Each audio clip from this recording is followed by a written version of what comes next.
So at the beginning of the 2023 sled season, I did a bunch of maintenance to my 2006 Skidoo REV. And throughout this video, I'm going to be showing you guys pretty much everything I did. I'm going to put the chapters of this video in the description, so if you're looking for one specific thing. But the REV chassis turned 20 years old this year. These are just kind of the common things that you should go through and check once in a while or replace. Hope you get something out of it. Let's get to it. Turns out we started doing a little preseason checklist, and now I'm taking the whole front of my sled off. Alright, so I'm right back where I left off, trying to get these control arms off the spindle.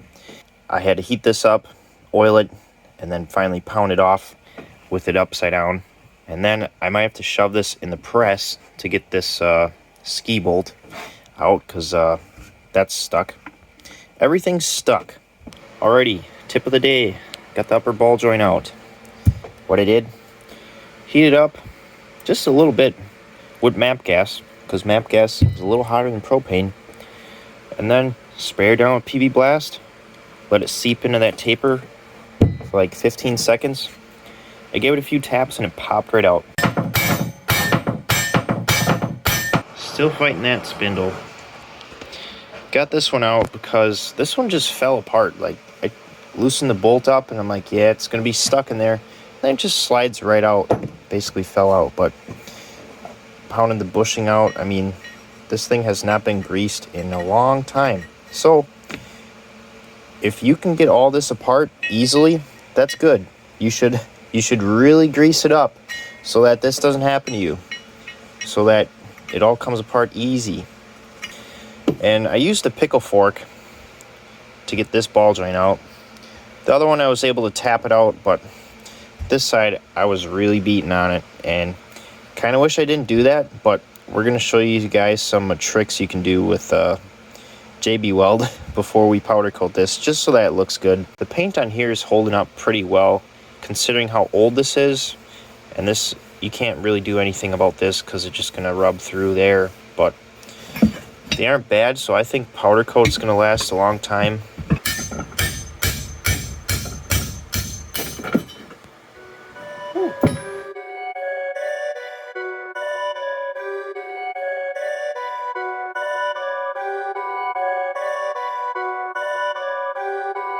Perfect.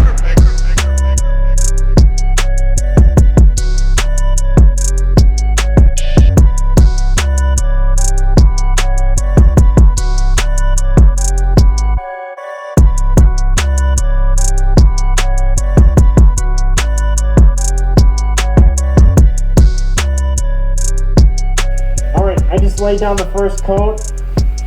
I just laid down the first coat, and I got a second sawhorse set up, and I have this one preheating to bake all the oils off and stuff. Wipe it down thinner, bake it. We're gonna switch her out, bake it. Hopefully it flows out good. There's some spots that the powder didn't stick to. I don't know why, but I'm gonna flip it over, do a second coat anyway. So see how it goes. Gotta do this quick. She's hot.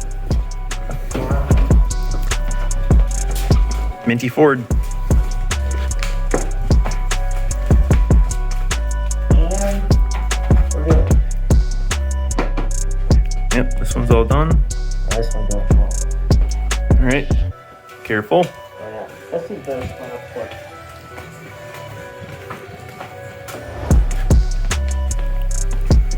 It's kind of the only way I could hang it, so I'm gonna have to do multiple coats, flip it over, find bare spots, oh well.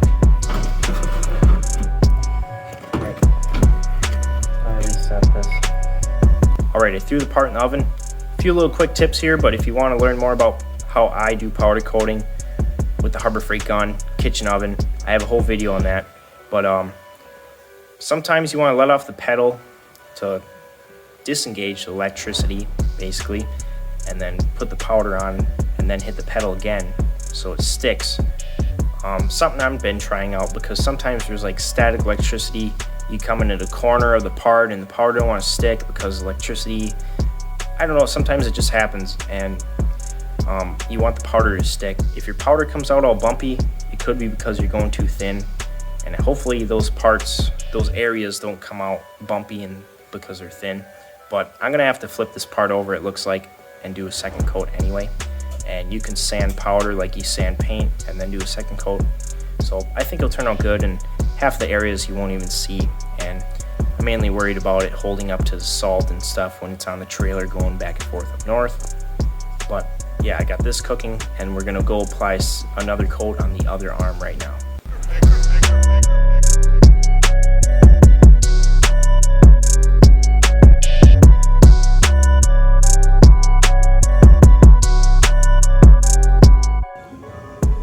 Got the control arms powder coated. I gotta do another coat. But anyway, I'm about to do my spindles, but they were a little beat up, hammer marks and other dings and scratches. So what I'm doing is I actually use JB Weld and filled in the bad areas. I'm gonna sand it smooth, powder coat it, and you won't even know. All right, I got the JB Weld all sanded smooth, so you don't see any of my hammer marks, apprentice marks, and doing a little welding on Buddy's Firebird. Don't look at that. But we preheat the parts in the oven. I think it's called outgassing to get all the oils baked off, and then we're gonna shoot them. And these parts have a lot of intricate like corners, so I might shoot them while they're a little bit hot. It might help. All right, so this is all the parts I got laid out here. Bulkhead brace kit, exhaust gaskets, new heated grips, new grips with the little bar ends that I kind of wanted to get, bronze bushing kit for the control arms, upper ball joints, lower ball joints, a new primary spring, primary rebuild kit for the clutch, 2-inch riser. Oh yeah, we got those lowered ball joints. These are for my skis, Woody's Navigators. I'll show you guys that in a bit. Take this bushing, make sure it's got some grease on it. Grease the pin, and then grease the bushings so that they slide into the control arm a bit easier. Can get it started with a hammer if you need.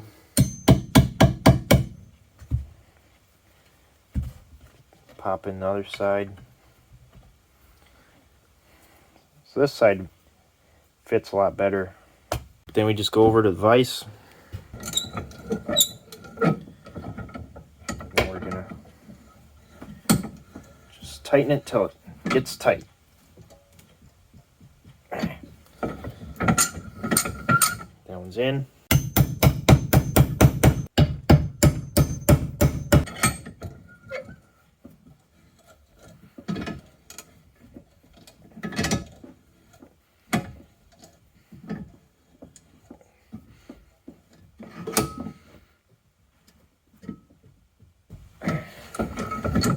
Right, ready to install. You got this one side almost completely put together. New lower ball joint, new upper ball joint. Tie rods are good, powder coated. The spindles and the control arms, I think it looks pretty nice. Spindles came out a little bumpy, but I'm all right with that. Polish the bulkhead area, polish the tie rod, make it look nice. I said I was gonna paint my tunnel black, but I think I'm just gonna polish it. New bushings, control arms, bronze bushings. I didn't get the bolts extremely tight because I was pinching the ears and then the arms didn't want to move as free. Everything has lock nuts, even the ball joints, except for the upper. That's what this hole's for. Put a castle nut in there with a cotter pin. To get this ball joint started, I used a big clamp and squeezed this together so that as I tighten the nut, the ball joint wouldn't spin. Got it started, got it tight. Got new bolts for the skis going on. My skis were getting pretty worn out, as you can see here. It's getting pretty thin, but I'm gonna run them for another year or so. So I got this thing. It's called a Woody's Navigator. Came with instructions. You drill a hole here and it bolts on. You drill another hole here and this hook part hooks into the ski, and it's gonna protect the ski and your carbides a little bit every time you go up onto the trailer and off on the trails and crossing roads. Just kind of stop wear in this area, which is where they're going to wear down first. And it's pretty thick, so even if I get some new skis and this starts to wear, I'll be able to put it on my next set of skis. So before you take your clutches apart, it's a good idea to mark stuff. Mark your outer sheave with the inner sheave, and then this arrow lines up with that arrow. This to line up with this. But for now, I just threw this on because I wanted to see how much play was in here, which is why I wanted to get new bushings, just because this has some play. So there's some wobble there, and this thing's turning 8,000 RPMs at peak power, and I don't know, never know what'll happen. So I want to make sure that's good. Besides that though, this clutch works pretty good. Let's take a look at this primary clutch. I already took it apart, but pray up on it like that. You're gonna have springs in here, and then these buttons on both sides, and those ride up and down in here. I basically made a good set out of used buttons that we had laying around. But you're gonna want to look, just check for play and everything, checking these rollers, and these roll up and down these ramps. These ramps I cleaned, and I don't know, they're already getting like dirty, but they don't have any flat spots in them, so that's pretty good. Because most clutch kits don't come with these ramps. Well, right here there's a little dip right here. It's hard to see, but most of your clutch kits will come with the bushing that comes in this cup, or it might come with the whole cup itself. And then there's a bushing here. This could just be from moving it into the garage, not having snow. First time the sled's been out, everything's kind of stuck. Most clutch kits will come with this bushing, the other bushing, these rollers, the washers, the pins, cotter pins, new buttons, new springs. That's about it. Where these ramps, you might have to buy separate. They're kind of pricey for what they are. I've seen one of these ramps arm just snap off on a clutch for some reason. I have to fix my quick clickers, and it looks like they're getting stuck because of this washer. You can see this doesn't even have the spring on it right now, but I'm pushing these in, and that washer is kind of binding, and it's making it hard to adjust. Like this one, it's got the spring. It just gets stuck. But basically, this is your ramp profile, and this bolt is shaped like a cam. There's 6 settings. It'll change the angle of that ramp. Not so much engagement RPM, but I think it changes your max RPM. Kind of depends if you're pulling through deep snow and you want that less RPM, or if you're out on the lake and engine's loaded down more, you might want to change your RPM a little bit, just so you're always at peak power. Cleaning everything. I'm going to buy a clutch kit. I'm going to buy the kit that comes with this, because apparently these bushings are really hard to put in. So if you buy the kit that comes with this, it's already installed. This one, you kind of have to deal with how it is and replace it. There's a snap ring in here I got to get out, and then I'm going to replace this bushing. While I'm here, I bought a brand new primary spring. So this is a GSX 500 SS, which is the old 600. Has a, they call it a violet purple spring. I forgot, purple violet, whatever spring. I think it's a 160 350. It's probably fine, but I just bought a new one because it was only 15 bucks. Gonna make her all fresh.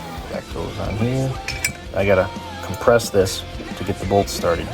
All right, so my press is at home, so we're making do with the jack and the old rotor.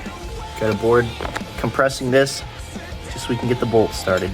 All right, got the spring cup on, as you saw. Just to get the bolts started, you have to compress it, and then 18 foot-pounds. So this side's all done. Now we're just gonna put the ramps on the front half, and then make sure my clickers work good. Everything all cleaned up. I just took a Scotch-Brite, add to the ramps, cleaned everything up, and I fixed my clickers. I kind of rounded them over a little bit, the bolt, and they move in really nice now. And I put Loctite on them and set the right depth. So put them all the way in until they bottom out, and then you should be able to rotate them. Now we're gonna put these buttons on, and there's a tool for this that makes it really a lot easier. These hold the buttons. I'll show you guys what we got going on. So you got the spring, then your button, the rubber O-ring, goes on there like that. They face these grooves vertically, and see, you have to squeeze this in to get it into the clutch sheath, so you put these on.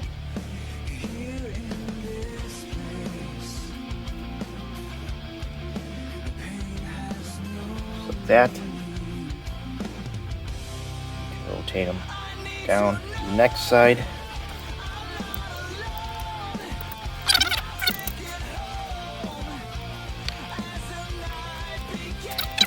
So this came with new pins down here.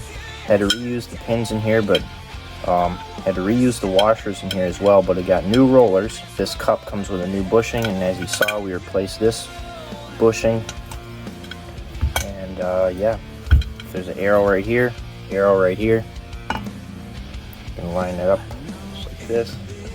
Right, so as you can see, this one already fell out, but it just helps you get those buttons squeezed and into these grooves, ribs, whatever you want to call them. I went in there with some Scotch-Brite too, made sure that was clean, so push that one in, push that one in. There we go, all the way on, ready to go. I hope that's a spare. The sled has about 6,000 miles on it, and I don't know if the Chaincase fluid was ever changed, so I'm gonna pop this cover off and see what comes out. See how it looks. There we go. Okay. Looks caramely. Oh, smells like deer oil. Back here is a bolt that draws this tensioner in. Let's look at the chain slop. It's not terrible. You probably don't want it too tight either, but you also don't want it slapping the case. And I think I'm going to tighten it up a little bit. The gears look good.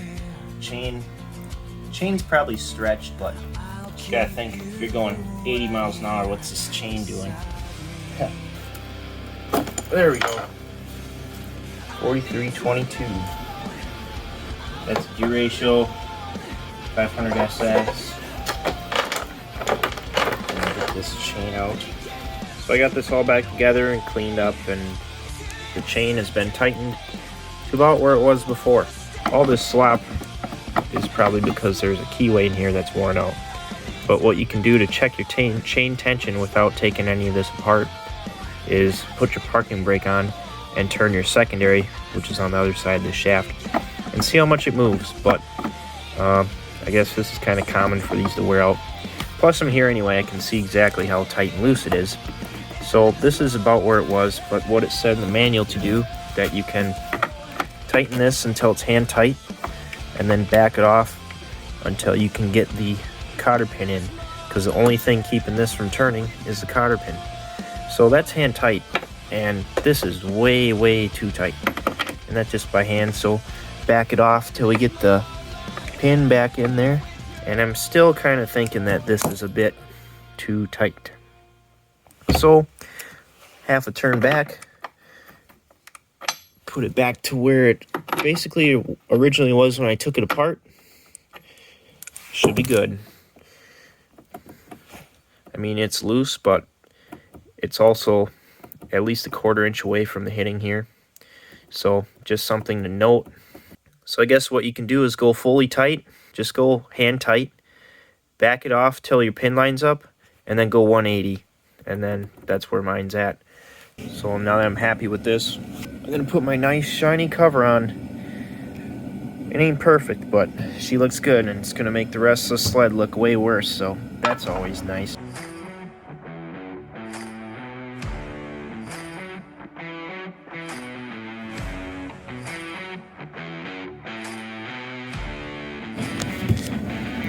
Got all the bolts tight. We're going to fill her up, but snug these down a little bit at a time, and then kind of just get it snug like this. You'll feel it bottom out, and kind of work your way around so you know that they're tight.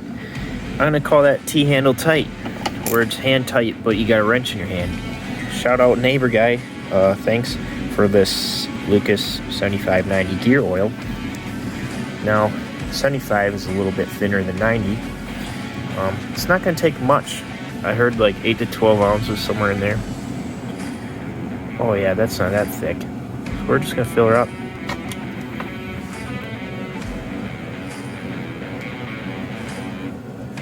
Looks good. Got it right at the top of the grooves there on the stick. All right, chain case is done. I think I'm gonna put my battery back where it was and then tighten up my exhaust bolts. I didn't put the new exhaust gaskets in yet, but I'm waiting on a tool basically. So I'm just gonna make sure they're tight because I did crack some loose. Tighten that up, put the exhaust back on, and then we're gonna be close to done, hitting the trail. So it did snow yesterday. Gotta have a skidoo banner when you're working on skidoos, but it actually did snow last night. We were supposed to get 4 to 7 inches, but we only got like 3 to 4. But we're going up north anyway, and they may have gotten about 10 inches, I heard, up in Eagle River. So, plus on top of what they already had, so gotta get her done.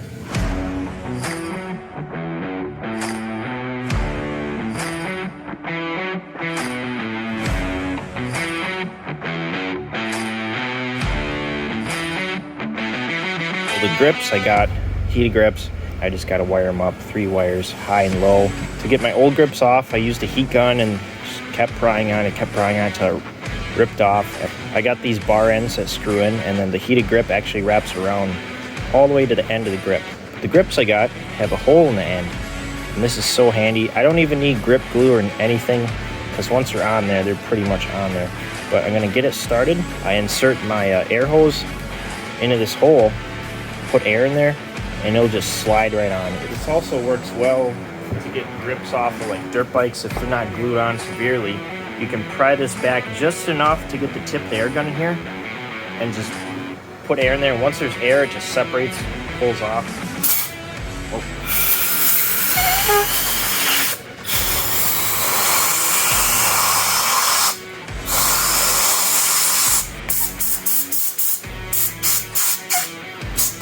Just from sanding down the bars to get that old glue off and the thickness of the heated grip.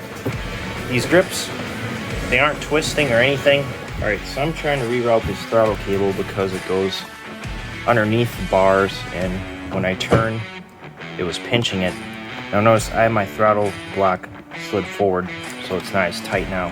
But basically I want it to go over the bar or under and not go through the bar itself. And this is a little bit weird, but I'm going to show you guys how to do this. So there's a screw here that you unscrew. Go back here, pry on this. There's a collar thing. And then take the bolts out of your throttle. Pull this out and unhook the cable. Grab the cable. Unhook that. C-clip. You got to pop out. Alright, got it. I'm going to pull this out and put it through. There's a gap that goes all the way through here. There we go. Getting it back in might be a pain. Skidoo are weird. Got it.